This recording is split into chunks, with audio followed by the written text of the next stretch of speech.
Pit bull lunging at toddler didn't expect young mom to fight back.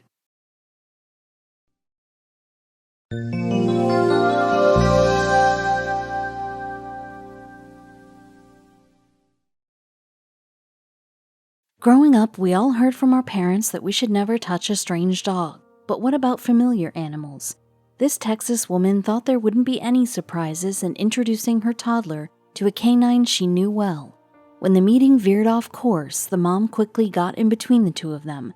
There was no time to think. Chelsea Camp had a lot on her plate, but her entire world revolved around one person, her daughter. 2-year-old Mackenzie was the apple of mom's eye, and the two of them went everywhere together. The Houston mother tried to give Mackenzie the best of everything, though she knew she couldn't protect her from all the dangers in the world. The girl couldn't live her life in a bubble. There had to be small risks. One began with a phone call from a friend. In 2014, Chelsea got word that a pal of hers was going on vacation and needed a good dog sitter. Would she be up for it? Well, Chelsea figured it would be a good way to help out her friend and spice up an otherwise ordinary week. Because toddlers are in need of endless entertainment, Mackenzie got quite excited when she heard about this new pup. She was a dog lover herself, though this particular variety wasn't universally appreciated. Chelsea's friend owned a pit bull, a breed unfairly maligned and stereotyped as attack dogs. But the Texas mom had only ever gotten friendly responses from this dog, so she wasn't the least bit worried. However, something changed when the pit bull first came in contact with Mackenzie. Its carefree expression gave way to one of concern. The dog tensed up and sniffed the young girl.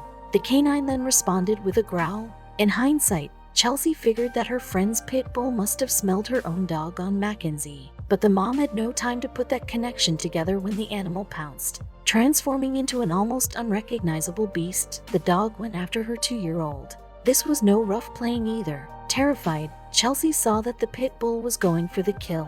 Its teeth and claws were already all over her screaming daughter, and Chelsea realized she had to shield her little girl. Hoping she wasn't too late, the mother flung herself on the dog. Chelsea didn't even have a plan. Fortunately, that was when instinct took over. To stop the pit bull from mauling her daughter, Chelsea actually shoved her entire fist into the snarling mouth. She barely felt the lacerations on her hands and arms at the time.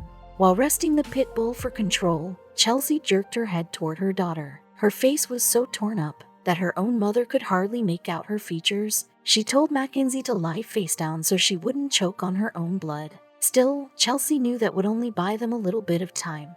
They had to somehow get away from this mad pit bull and contact emergency personnel. The mom had both her hands full, so she got inventive. Chelsea had to overpower the dog in language that it would understand. So, channeling her inner Mike Tyson, Chelsea lunged forward and sunk her teeth into the canine's ear. The mother pulled with all of her might. Chelsea tore the dog's ear right off. As the whimpering mongrel retreated, she called 911 and hoped her daughter hadn't lost too much blood. Both of them, in fact, were in pretty dire shape. Mother and daughter underwent emergency surgery. The pit bull went right for Mackenzie's face, so it took the best doctors to stitch her back up. That brave little girl had weeks of recovery ahead in the ICU. Meanwhile, Chelsea temporarily lost the use of both arms. She said it was tough to not be able to hold her daughter in the hospital, but had no qualms about intervening in the attack. "I would do the same thing with a human being," she explained. Following a number of procedures, Mackenzie finally was ready to go home. Her mom lifted her up for the first time in months, and both of them came away with a greater understanding of how much they needed each other. "She's a strong little girl and a fighter," Camp said. "She's meant to be here." It was no surprise that she loved her daughter even more, but others were curious how the encounter affected Chelsea's view of dogs. Somewhat surprisingly, Chelsea still loves dogs more than ever. Though she would undoubtedly be more careful when bringing Mackenzie around larger dogs, she deemed the attack a freak occurrence. After all, there are much greater dangers lurking closer to home than we think. A quick look at the evening news can tell you that much. That's how Chelsea learned of Trent Tweddale's story. Trent and his dog, Loki, thought it was just another ordinary day when they went for a stroll on their Wesley Chapel farm. But out of the ordinary events were lying just ahead. Considering Florida's climate is, as we all know, hot and muggy, little Loki dipped his toes in the nearby creek to cool off. What's the harm in that, right? Well, that's when things turned south. The 6-year-old rescue pooch couldn't have been happier. That is until something grabbed him from below the water's surface. With its bony scales and jagged teeth, the monster appeared out of nowhere. Trent was in a state of shock. The dog had his front paws in the river here that swelled after all the rain, and the dog was attacked by a gator. Yep, that's right, an alligator. It's practically Florida's mascot. An enormous gator, about 13 feet long, pulled little Loki into the water. The former Army staff sergeant didn't hesitate and snatched the dog's collar. The little brown and white pup, with a black spot over his left eye, was Trent's pride and joy, who he'd do anything to save. I grabbed the dog's collar to try to pull him back, and I ended up in a tug-of-war match with this gator, and the gator was not letting go, he said. Trent and the gator were neck and neck, with Trent literally trying to keep the reptile from gnawing on Loki's neck. Trent realized he was getting nowhere, and tugging on Loki's collar could potentially choke the pup. Trusting his gut, Trent let the collar go before leaping into the water. It was time for Plan B, so I let go of the collar, and I got about knee-deep into the water and started pounding on the gator's head until he eventually let go. Trent continued. He had no other choice. It was a miracle that the feisty reptile let go at all. Alligators have a chomp measuring 2,125 pounds per square inch of force. For reference, humans have an average bite measuring just 150 pounds per square inch of force. If Trent hadn't acted so fast, well, Loki might have been chalked meat.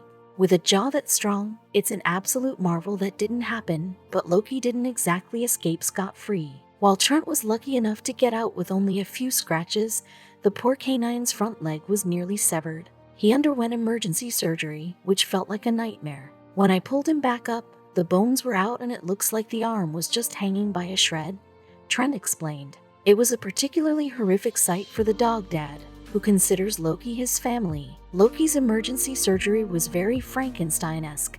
They put metal plates and screws in and were able to reconstruct it that way. We're hoping that he can regain full use of his paws after this, Trent said. This catastrophe, as you could imagine, affected Trent deeply. While you can look at it as simply nature's way, predator versus prey, the hierarchy of the food chain, that wasn't enough for Trent. He was angry. Trent made it his mission to catch the gator in question. He wouldn't rest until he captured Loki's reptilian attacker, even setting a gator trap in the swampy area where the incident occurred. Still, he needed help. With the aid of Florida Fish and Wildlife Conservation Commission, Trent dangled a chunk of meat above the water's surface to entice the creature. He hoped the scaly guy would leap up, snatch the bait, and set off the trap. But Trent didn't exactly use a spare filet mignon as bait. The trapper did not have any bait, so I grabbed one of my roosters and we used him as bait for the trap. We haven't had any luck yet, he admitted. R.I.P. We love our dog a lot, and I'd fight tooth and nail for him, Trent said of his rescue pooch. Seeing innocent Loki with a giant cone around his neck and a powder blue cast wrapped around his leg motivated Trent to catch the alligator. Though they both left the situation relatively unscathed, Trent couldn't help but be shaken. Through his flood of emotions, the strongest feeling was of deep gratitude. He knew how much worse things could have gotten.